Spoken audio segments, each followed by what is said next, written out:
અત્યારે હાલ એક મહત્વપૂર્ણ સમાચાર સામે આવી રહ્યા છે ગુજરાત કોંગ્રેસને લઈને તેની પર નજર કરીએ તો વોટ ચોરી મામલે ગુજરાત કોંગ્રેસ પણ ઝુંબેશ ચલાવશે તેવું અત્યારે હાલ જાણવા મળી રહ્યું છે। 4 ઝોનની અલગ અલગ 4 બેઠકોમાં વોટ ચોરી અંગે તપાસ કરવામાં આવશે। જે રીતે રાહુલ ગાંધી દ્વારા પત્રકાર પરિષદ યોજવામાં આવી હતી અને વોટ ચોરીને લઈ ચૂંટણી પંચ પર આરોપ લગાડવામાં આવ્યા હતા, ત્યારે ગુજરાત કોંગ્રેસ ચૂંટણી પંચ પાસેથી ડિજિટલ ડેટા મેળવશે। અત્યારે હાલ જે સમાચાર સામે આવી રહ્યા છે, અલગ અલગ નેતાઓને જવાબદારી સોંપી અને આખી ઝુંબેશ ગુજરાત કોંગ્રેસ દ્વારા ચલાવવામાં આવશે। વોટ ચોરી મામલે ગુજરાત કોંગ્રેસ ઝુંબેશ ચલાવશે।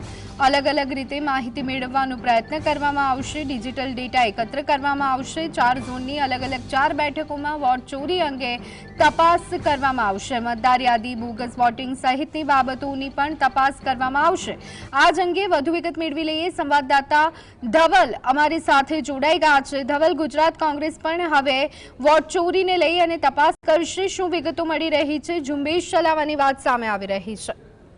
જી ચોક્કસથી રાહુલ ગાંધી દ્વારા જે વોટ ચોરીને લઈને જે ઝુંબેશ હાથ ધરવામાં આવી છે, એક મત વિસ્તાર એટલે કે એક લોકસભા અને એક વિધાનસભાની અંદર જે 1 લાખ જેટલા વોટ ચોરીના થયા હતા તેવી વાત સામે આવી હતી અને આજે જે કોંગ્રેસના ડેલિગેટ છે, જો કોંગ્રેસના સાંસદો છે, તે લોકો સંસદ ભવનથી લઈને જે ઇલેક્શન ચૂંટણી પંચની ઓફિસ છે ત્યાં સુધી પદયાત્રા કરીને જે આવેદનપત્ર અને ચૂંટણી પંચ સાથે વાત કરવા માટે જઈ રહ્યા છે, ત્યારે અમુક લોકોની જે નેતાઓ છે તેમની અટકાયત કરવામાં આવી હતી। તેને જ લઈને ગુજરાત કોંગ્રેસ પણ હવે વોટ ચોરીને લઈને મુહિમ જે છે તે ચલાવવામાં આવશે। 4 ઝોનની અલગ અલગ 4 બેઠકોમાં વોટ ચોરી અંગે છે તે તપાસ કરવામાં આવશે। મધ્ય ઝોન છે, દક્ષિણ ઝોન છે, પૂર્વ ઝોન છે, ઉત્તર ઝોન છે અને જે સૌરાષ્ટ્ર ઝોન છે તેની અંદર પણ આ તપાસ છે તે એક લોકસભા અને એક વિધાનસભા બેઠકને લઈને કરવામાં આવશે। મતદાર યાદી, બોગસ વોટિંગ, બૂથ કેપ્ચરિંગ સહિતની બાબતો પણ તપાસવામાં આવશે। સાથે જ મતદારો પાસેથી મતદાનને લઈને ભૂતકાળમાં જે ધાંધલીઓ થયેલી હોય તેની પણ તપાસ જે છે કોંગ્રેસ દ્વારા કરવામાં આવશે અને ઇલેક્શન કમિશન ઓફ ઇન્ડિયા પાસે ગુજરાત કોંગ્રેસ રાજ્યના જે